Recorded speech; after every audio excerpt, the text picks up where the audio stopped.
오래된 사찰이나 고궁에 갔을 때 말이죠.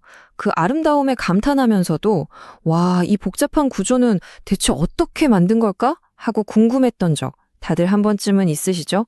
오늘은 바로 그 한국 전통 건축에 숨겨진 놀라운 비밀들을 하나씩 파헤쳐 보겠습니다. 맞아요. 정말 아름답긴 한데 막상 처마 밑을 이렇게 올려다보면 저 많은 나무 조각들은 대체 어떻게 저렇게 딱딱 맞물려 있는 거지 싶을 때가 많잖아요. 그런데 놀랍게도 이 복잡해 보이는 모습 속에는요, 아주 명확하고 체계적인 원리가 숨어 있습니다. 바로 이 질문에 대한 답을 찾아가는 게 오늘 우리 여정의 핵심입니다.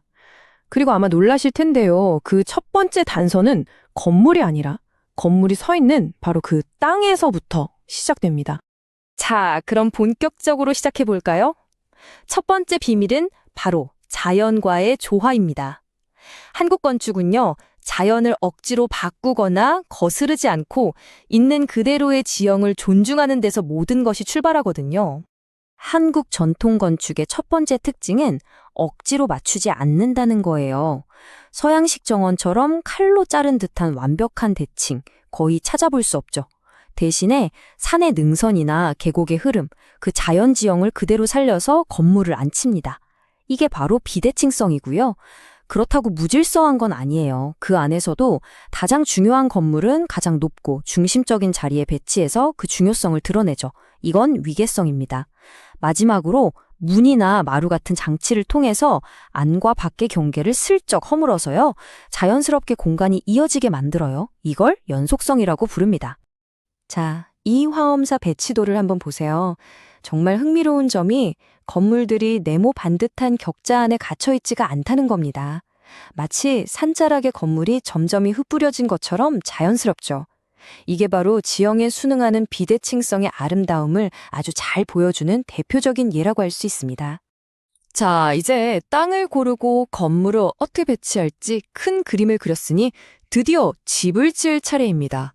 과연 우리 조상들은 어떤 순서로 이 거대한 목조 건물의 뼈대를 세워 올렸을까요? 한번 단계별로 따라가 보시죠. 모든 건 땅에서부터 시작됩니다. 먼저 흙이나 돌로 기단을 높게 쌓아서요, 건물을 땅의 습기로부터 보호합니다. 그리고 그 위에 기둥을 받쳐줄 주춧돌, 바로 초석을 놓고요. 그리고 마침내 건물의 골격을 이루는 기둥을 세우는 거죠. 바로 이 사진처럼 말이죠. 기단이 튼튼한 기반이 되어주고 초석이 기둥에 엄청난 무게를 안정적으로 땅에 전달해줍니다. 나무 기둥이 수백 년 동안 썩지 않고 오래 버틸 수 있는 것도 바로 이 구조 덕분이에요. 자, 그런데 여기서 고대 건축가들이 마주한 아주 거대한 난제가 등장합니다. 한번 상상해 보세요. 가느다란 나무 막대기 하나 위에 아주 두껍고 무거운 책을 올려놓으려는 것과 같아요. 거의 불가능하겠죠? 수많은 기와를 얹은 지붕의 무게는 정말 상상을 초월하는데 이걸 어떻게 단 몇 개의 나무 기둥만으로 버티게 할 수 있었을까요? 이게 바로 그들의 가장 큰 고민이었습니다. 그 불가능해 보이는 문제에 대한 천재적인 해답이 바로 여기, 한국 목조 건축의 꽃이라고 불리는 공포 시스템에 있습니다. 이것이야말로 우리 건축의 핵심 기술이자 아름다움의 원천이라고 할 수 있죠. 공포는 단순히 화려한 장식이 아니에요. 지붕에 엄청난 무게를요, 여러 개의 작은 나무 부재들이 마치 레고 블럭처럼 또는 나뭇가지가 뻗어나가듯 서로 딱딱 맞물리면서 차근차근 나누어 받아 기둥으로 안전하게 전달하는 거죠. 아주 정교한 힘의 분산 장치인 셈입니다. 구조적인 안정성과 화려한 아름다움, 이 두 마리 토끼를 동시에 잡은 거예요. 이 놀라운 공포 시스템에도 여러 스타일이 있는데요. 첫 번째는 주심포식입니다. 이름 그대로 기둥의 중심 위에만 공포 덩어리를 하나씩 얹은 방식이에요. 그래서 보시면 아주 간결하고 절제된 모습이죠. 하지만 그 담순함 속에서 묵직한 힘이 느껴지는 게 특징입니다. 주로 고려시대 건물에서 이 멋을 발견할 수 있습니다. 반면에 다포식은 완전히 다른 분위기를 자아냅니다. 공포가 많다는 이름처럼 기둥 윗뿐만 아니라 기둥과 기둥 사이의 빈 공간까지 화려한 공포로 가득 채운 스타일이죠.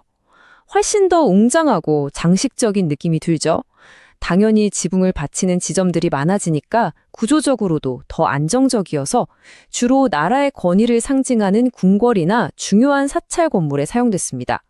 마지막으로 조선시대에 우리만의 스타일로 발전시킨 익공식이 있습니다. 날개에 익자를 쓰는데요. 모양을 보시면 정말 새가 날개를 펼친 듯한 간결한 형태를 하고 있죠. 앞서 본 두 양식보다 구조는 훨씬 단순하지만 그 덕분에 소박하면서도 단아한 멋을 풍깁니다. 그래서 아주 장엄할 필요는 없는 향교나 서원 같은 건물에 실용적으로 많이 쓰였습니다.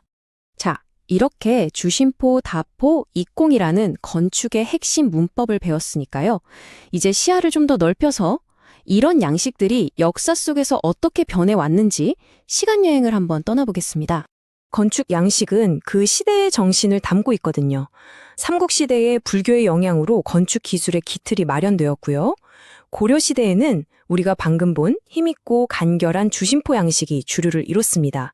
그리고 조선시대로 넘어오면서는 화려한 다포 양식과 실용적인 익공 양식이 함께 발전하면서 우리만의 독특한 스타일을 완성해 나갔죠.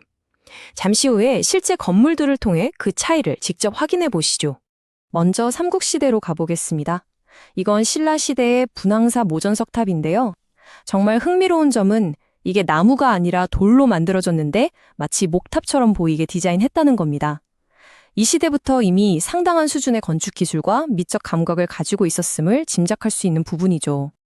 그리고 이제 고려시대로 넘어와서 우리가 조금 전에 배웠던 바로 그 주심포 양식의 정수를 보여주는 수덕사 대웅전입니다.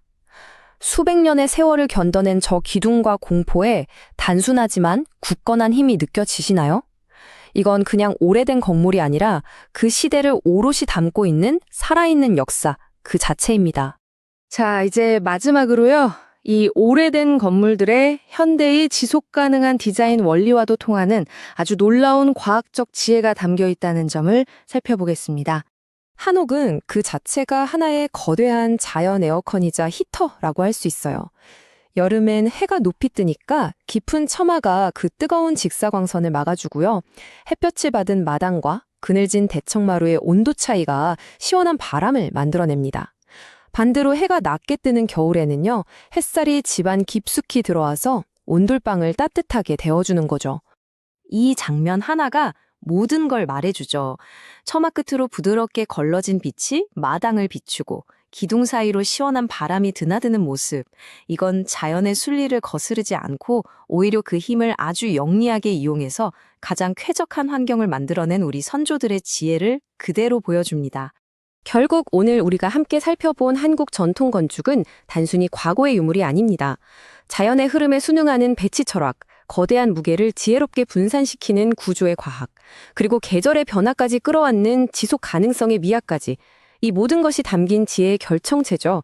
스마트 기술로 모든 것을 제어하려는 오늘날 이 오래된 건물들은 어쩌면 우리에게 가장 첨단의 기술은 자연 그 자체일지도 모른다는 깊은 울림을 주는 게 아닐까요?